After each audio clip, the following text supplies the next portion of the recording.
The viewing deck of the Voltorian royal cruiser erupted in chaos as Princess Lyra's personal pod spiraled toward the asteroid field, its engines trailing smoke and fire.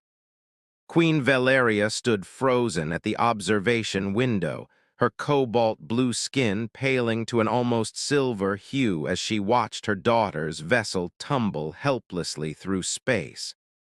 "Deploy rescue teams immediately," Commander Thelos barked, but everyone in the command center knew the truth. They were too far away. The princess had seconds before impact with the jagged asteroid spinning through the void.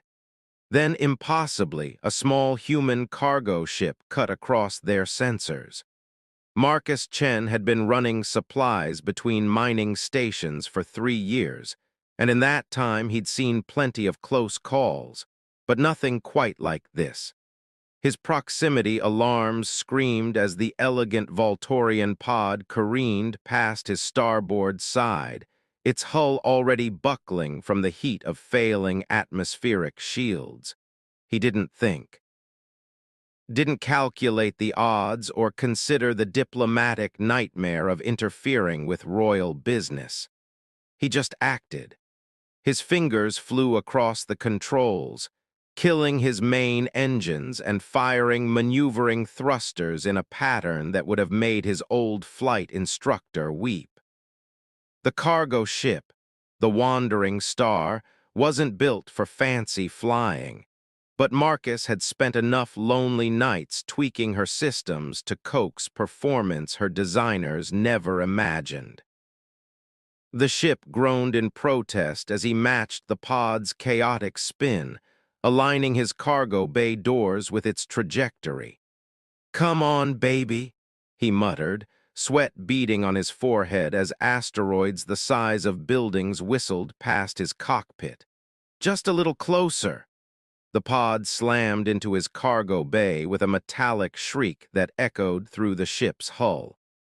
Emergency foam deployed automatically, cushioning the impact as Marcus engaged the magnetic clamps. He sealed the bay doors just as an asteroid the size of a small moon passed through the space they'd occupied seconds before. On the Voltorian cruiser, Queen Valeria's golden eyes were wide with disbelief. Her security chief was already calculating intercept vectors, but she raised one elegant hand to silence him. "Wait," she breathed. "Let me see what happens." Marcus was already in the cargo bay, fire extinguisher in hand, when the pod's emergency hatch blew.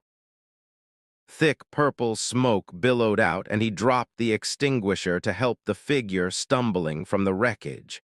Princess Lyra collapsed into his arms, her lavender skin marked with soot, her silver hair singed at the edges. She looked up at him with eyes that shifted between purple and gold, struggling to focus. You're human," she gasped. "Yeah, and you're alive," Marcus replied, easing her down against a cargo container. "Try not to move. I need to check you for injuries." "My mother, the queen, she'll be worried." "I'm sure she saw the whole thing," Marcus said, already examining a nasty gash on her shoulder where her safety harness had torn through her formal robes. "Your ship's probably already on its way. For now, let's make sure you don't have any internal injuries." Lyra watched this strange human work with practiced efficiency, his hands gentle despite their roughness. There was no ceremony in his movements, no reverence for her title. Just competent care and genuine concern. When he pulled off his jacket to wrap around her shivering form, she found herself studying his face, scarred at the temple, weathered by space travel, but kind. Undeniably kind. "What's your name?" she asked softly. "Marcus Chen, and before you ask, yes, I know who you are, Your Highness. Kind of hard to miss the royal crest on your pod." A laugh bubbled up from her chest, surprising them both.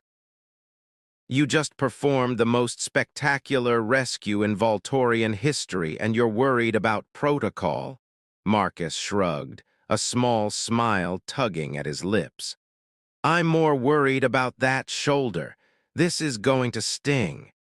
He produced a medical kit from a nearby locker and began cleaning the wound with careful precision. Lyra winced but didn't pull away.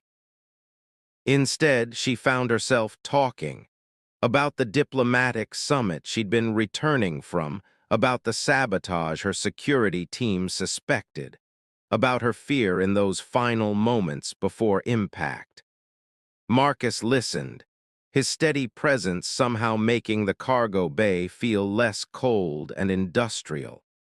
By the time the Voltorian cruiser docked with the Wandering Star, Queen Valeria had watched the entire exchange through the pod's emergency transmission feed. She'd seen the human risk his life without hesitation, treat her daughter with respect and care, and make Lyra laugh in the aftermath of trauma. She'd also seen the way Lyra looked at him. The Queen swept into the cargo bay like a force of nature, her ceremonial robes flowing around her, her crown of living crystal pulsing with bioluminescent light. Her security detail flanked her, but her eyes were locked on the human who was helping her daughter to her feet. Marcus immediately stepped back and bowed, awkwardly, unpracticed but sincere. "Your Majesty." Valeria ignored him for a moment, rushing to embrace Lyra, her composure finally cracking as she held her daughter close.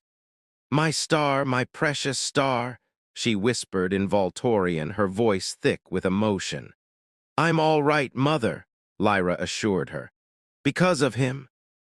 The Queen pulled back, her golden eyes sweeping over Lyra's injuries before turning to Marcus with an intensity that made him want to step back. She circled him slowly, taking in his worn flight suit, his calloused hands, the old scar on his temple. "You are Marcus Chen," she said. It wasn't a question. "Yes, Your Majesty. You saved my daughter's life. I did what anyone would do." "No." The Queen's voice cut through his modesty like a blade. "Anyone would have calculated the risk and deemed it too great. Anyone would have waited for proper rescue teams. You saw someone in danger and acted without regard for your own safety or the political complications of interfering with royal matters." Marcus shifted uncomfortably. "I'm just a cargo pilot, Your Majesty. I didn't think about politics." "Precisely." The Queen's expression softened, something almost like approval flickering across her angular features. She turned to her security chief. "What is the traditional reward for one who saves a royal life?" Commander Thellos straightened. "By ancient law, Your Majesty, they may ask anything within the realm's power to grant. And if they are too humble to ask, then the crown may bestow what it deems appropriate." Valeria turned back to Marcus, and something in her gaze made Lyra tense. The princess knew that look. It was the same expression her mother wore when making decisions that would reshape political landscapes. "Marcus Chen," the Queen said formally, "you have proven yourself courageous, skilled, and kind. These are qualities we value greatly in Voltorian culture." She paused, and a small, knowing smile curved her lips. "Qualities we value in potential consorts." The cargo bay went silent. Even the ship's ambient hum seemed to fade. "Mother," Lyra started, her lavender skin flushing a deep purple. "I'm sorry, what?" Marcus managed, certain he'd misheard. The Queen's smile widened. "I have watched you, Marcus Chen. I have seen how you treated my daughter, not as a princess to be worshipped, but as a person to be cared for. I have seen your competence, your bravery, your genuine heart." She glanced at Lyra, noting the way her daughter hadn't moved away from the human's side. and I have seen the way my daughter looks at you. Your Majesty, I'm honored, but I think there's been a misunderstanding. There has been no misunderstanding. Valeria's voice carried the weight of absolute authority, but her eyes sparkled with something almost playful. By right of rescue and by my authority as queen, I claim you as a suitable match for House Veltora, specifically. She reached out and placed a hand on his shoulder, the traditional Voltorian gesture of claiming. He's mine. Mother. Lyra's voice cracked with embarrassment and something else, something that sounded almost like hope.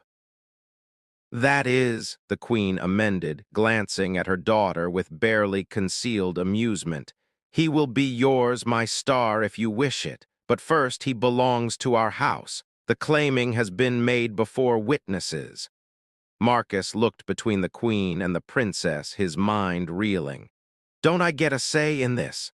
Of course, Valeria replied smoothly.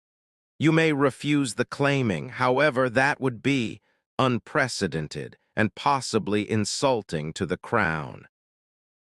Her tone suggested she didn't actually believe he would refuse, and the gleam in her eye told him she was enjoying his discomfort immensely. Lyra finally found her voice. Mother, you can't just claim a person like their property. I'm not claiming property, darling. I'm claiming family. The queen's expression softened as she looked between them. Do you think I didn't notice? That I didn't see how you spoke to him, how he made you laugh mere minutes after nearly dying? That I didn't observe his character in those moments when he thought no one of importance was watching? She turned back to Marcus. I am not asking you to marry my daughter tomorrow, Marcus Chen. I am asking you to give her a chance. Join us on Voltoria Prime. Let us show you our world, our culture. Let Lyra show you who she is beyond a title. And if after a reasonable time you find you cannot embrace this life. She paused, her voice dropping to something more genuine. Then you may go with our blessing and our gratitude, but I think you won't. Marcus looked at Lyra, really looked at her.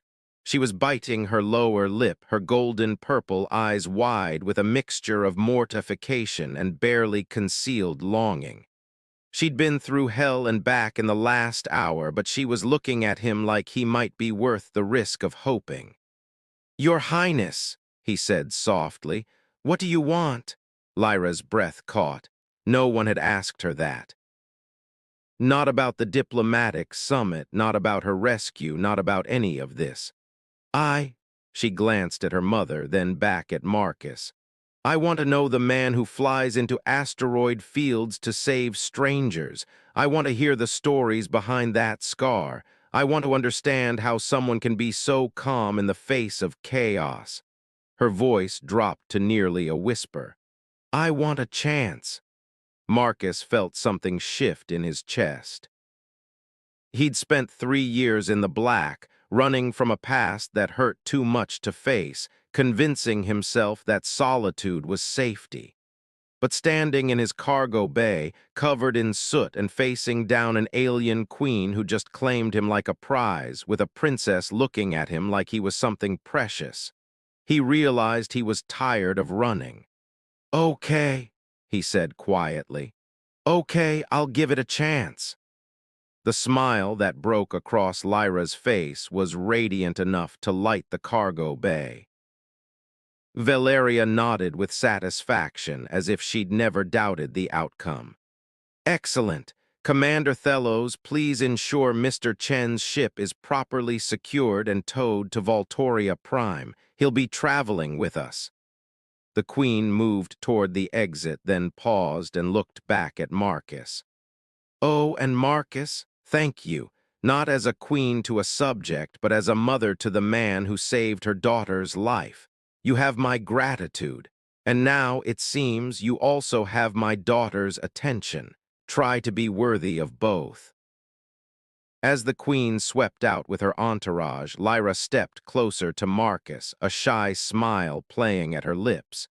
She's not usually this dramatic. Really? Because this felt pretty normal for alien royalty. Lyra laughed, the sound like bells. You've never met alien royalty before. True, but I'm pretty sure your mom just announced to her entire security team that she's playing matchmaker between us. That's got to be at least a little unusual. Oh, it's completely unprecedented, Lyra admitted. But then again, so is having a human cargo pilot perform a rescue that our best pilots couldn't have managed. She looked up at him, her expression turning serious. You really didn't think twice, did you, about saving me? Marcus shrugged. You needed help. Everything else was just noise. Lyra reached out hesitantly and took his hand. Her skin was cooler than his, smooth and faintly luminescent in the cargo bay's dim lighting. Then let me get to know the man who thinks saving princesses is just part of the job. No pressure, no royal expectations, just us if you're willing. Marcus looked down at their joined hands, at the contrast of his calloused fingers against her elegant ones, and felt something he hadn't felt in years, possibility. Yeah, he said softly, I'm willing. As the wandering star was secured for towing and Marcus began the surreal process of being escorted to royal quarters on a Voltorian cruiser, he caught sight of Queen Valeria watching from a viewing port. She met his eyes and gave him a small, knowing nod. The message was clear. He'd passed the first test. Everything else would be up to him and Lyra. He squeezed the princess's hand gently, and she squeezed back. Maybe, Marcus thought, some things were worth flying into asteroid fields for.